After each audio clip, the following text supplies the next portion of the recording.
Ya, sahabat entrepreneur, salam hebat luar biasa. Tentu Anda sudah kaget tadi kalau saya sudah bawa sandal. Ini berarti konten keras. Saya tahu nggak semua orang cocok nonton video ini. Resikonya banyak orang unsubscribe saya, banyak orang marah-marah dan mendoakan saya untuk segera masuk neraka. Ya, banyak yang mendoakan saya seperti itu.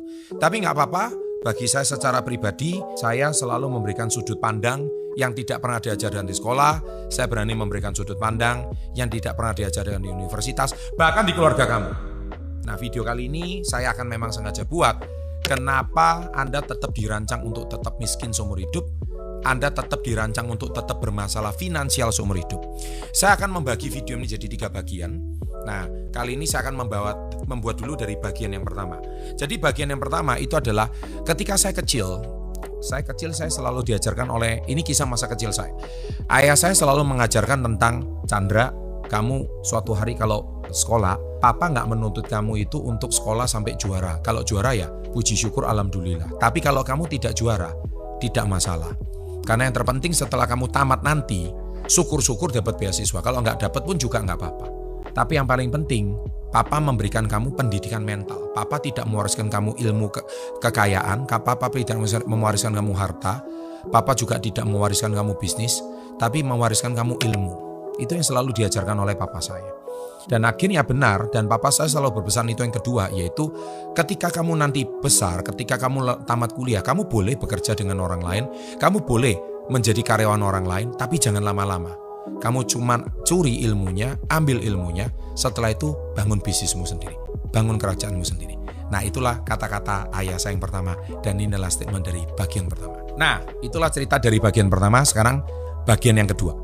Nah, bagian yang kedua, tiba-tiba saya di semester 4, saya waktu itu usia 17 tahun, usia saya 12 saya sudah mulai magang di toko paman saya, adiknya papa saya, di toko kelontong untuk belajar jualan kecil-kecilan. Dari situ saya belajar cara menghasilkan uang.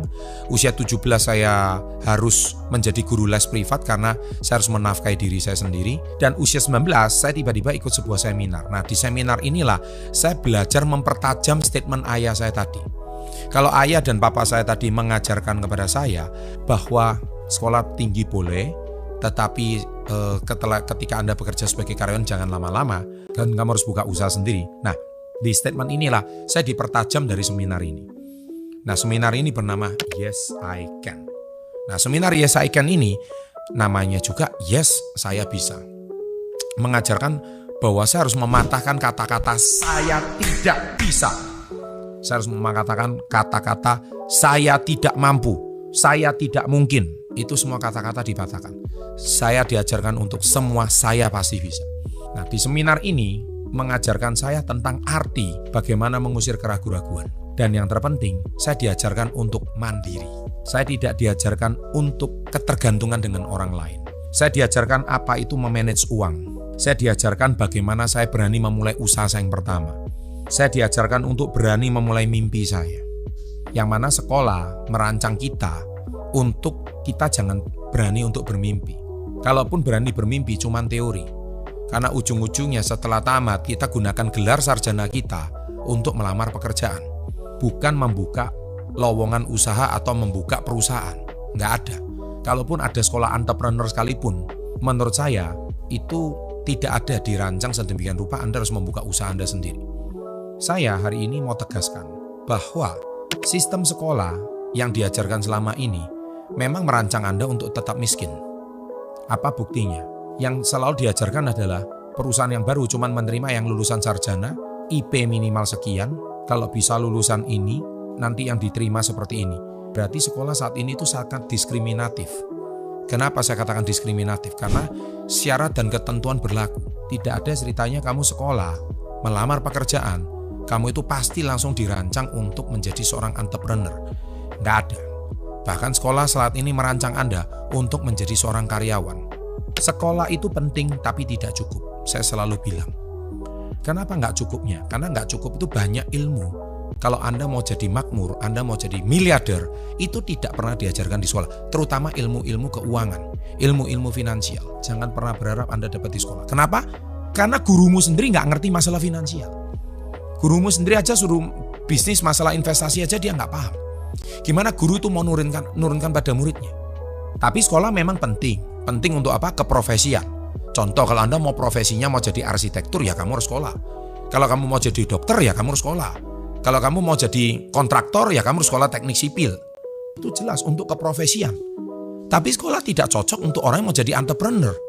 Sekolah tidak cocok untuk Anda yang memang mau menjadi seorang miliarder. Karena nggak ada tuh rumusnya. Bagaimana merancang sekolah menjadi miliarder. Dan itulah sebab sistem sekolah mengajarkan kamu untuk tetap miskin. Nah, di seminar itu saya didobrak habis masalah ini. Dan akhirnya saya dari seminar itu, saya baru mengenal buku Rich Dad Poor Dad karya dari Robert Kiyosaki. Yang sudah pernah saya bahas, mindset dan mental orang sukses. Anda silakan tonton video itu. Kemudian dari buku itu juga, dari seminar itu saya juga baru mengenal buku Berpikir dan Berjiwa Besar. Bagaimana kita berani berpikir dan berjiwa besar. Dan dari seminar itu saya juga baru mengenal istilah bagaimana mencari kawan dan mempengaruhi orang lain. Bagaimana selama ini saya harus, kalau sukses saya harus membantu membangun hubungan relasi saya dengan orang lain. Karena tidak ada kesuksesan tanpa membangun jejaring atau network dengan orang lain. Nah, ini bagian yang kedua. Nah, sekarang di bagian ketiga, saya akan mengajarkan mengapa kamu itu sebetulnya diwariskan untuk tetap miskin. Bahkan kemiskinan yang diwariskan. Apa maksudnya? Baik, saya mulai aja dulu bahwa sistem pendidikan kita saat ini itu sebenarnya turunan dari revolusi industri 2.0.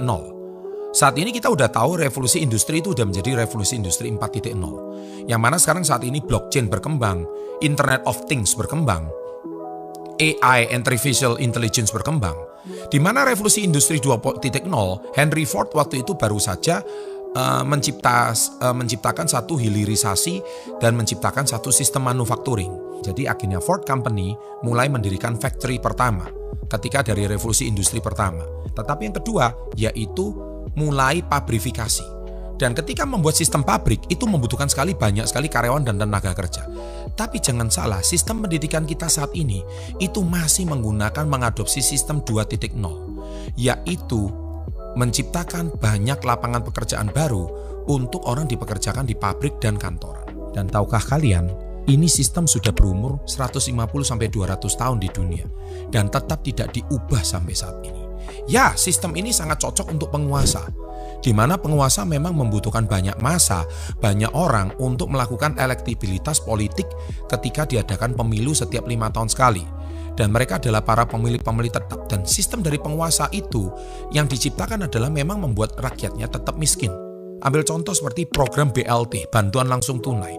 Sepertinya enak banget, setiap bulan dapat bantuan langsung tunai Rp600.000. Tapi akhirnya sistem ini diciptakan untuk supaya rakyat diam, tenang, dapat pemerintah yang support kepada rakyat kecil, dan akhirnya saudarkah Anda bahwa Anda selalu dibuat rakyat kecil, rakyat kecil, rakyat kecil. Bantuan beras gratis contohnya, asuransi miskin, raskin contohnya. Segala sesuatu program yang diciptakan oleh penguasa adalah memang mewariskan kamu untuk tetap miskin. Sekolah gratis contohnya. Kita tahu sekolah negeri saat ini kan uang sekolahnya gratis. Itu memang diciptakan seolah-olah berpihak kepada masyarakat miskin. Dan memang kamu dibuat untuk selamanya miskin. Dan jangan sampai kamu kaya raya. Kalau kamu kaya raya, kamu akan menentang penguasa. Nah itu dia, sistemnya hampir sama lah kayak sekarang di komunis di China. Yaitu ketika Jack Ma berhasil lebih kuat daripada pemerintah, maka Jack Ma sudah mulai ditendang oleh pemerintahan di China. Hampir sama. Sebetulnya China itu kalau bukan cuma komunis tapi juga sudah semi demokrasi. Nah hari ini cocok sistem ini dijalankan oleh penguasa karena menggunakan revolusi 2.0. Dan celaka lagi kita di rumah diajarkan lagi kata-kata seperti ini oleh orang tua kita. Nah, bekerjalah cari yang pasti. Gaji yang pasti. Jangan cari yang nggak pasti. Karena entrepreneur itu tidak pasti. Kalau karyawan pasti gajian. Bosnya belum tentu gajian. Iya kan? Kenapa? Bosnya harus menanggung semua permasalahan perusahaan. Karyawan harus tetap gajian. Dan tahukah kalian bahwa sistem saat ini memang dirancang untuk kamu tetap miskin. Dan pasti ada kata-kata kayak gini lagi dari netizen. Netizen bicara, oke, kalau semua jadi miliarder, semua kaya raya, siapakah yang bekerja dengan orang lain kalau semuanya mau jadi bos? Pertanyaan saya satu, itu tidak mungkin. Kenapa? Karena memang mindset kamu dari kecil memang sudah dirancang untuk miskin. Dan para penguasa, orang-orang kaya, miliarder tetap senang. Kenapa? Kita selalu mencari yang upah rendah, upah minimal, supaya Anda tetap jangan berpikir kreatif seperti mereka. Dan percaya sama saya, kamu nggak punya kemampuan untuk kamu berpikir seperti para miliarder. Kenapa? Karena mindset kamu sejak kecil memang sudah dirancang untuk tetap miskin. Dan kami tetap happy-happy aja. Karena sekolah yang dirancang, sekolah gratis, merancang kamu miskin. Program BLT merancang kamu untuk tetap miskin. Sekolah negeri gratis memang merancang kamu untuk tetap miskin. Dan gitu kamu hari ini ngomong, yes, kalau semua jadi kaya raya, siapa yang bekerja dengan orang lain? Itu tidak pernah akan terjadi. Trust me. Dan itulah sebab kenapa orang kaya tidak pernah kamu mau kamu kaya raya. Nah, sistem seperti ini, saya yakin ini sudah dijalankan oleh banyak negara besar dan sangat cocok untuk para penguasa. Tetapi ada segelintir orang, contohnya kayak saya, tidak mau mengikuti sistem dari penguasa. Saya memilih bukan di sekolah negeri, saya memilih di sekolah swasta. Bukan karena orang tua saya mampu, karena orang tua saya pernah bangkrut. Saya memilih hari ini bukan tunduk sama penguasa, saya memilih berdikari. Kenapa saya memilih untuk berdikari? Karena saya hari ini memilih untuk tidak disantuni oleh pemerintah. Bukan karena saya sudah berkelebihan, tapi kalau diberikan BLT sama pemerintah, saya lebih baik berikan sama yang berwenang.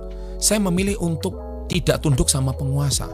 Saya memilih untuk berdikari. Yang terpenting saya warga negara yang baik, saya tetap bisa bayar pajak, saya tetap bisa berbisnis di negara ini.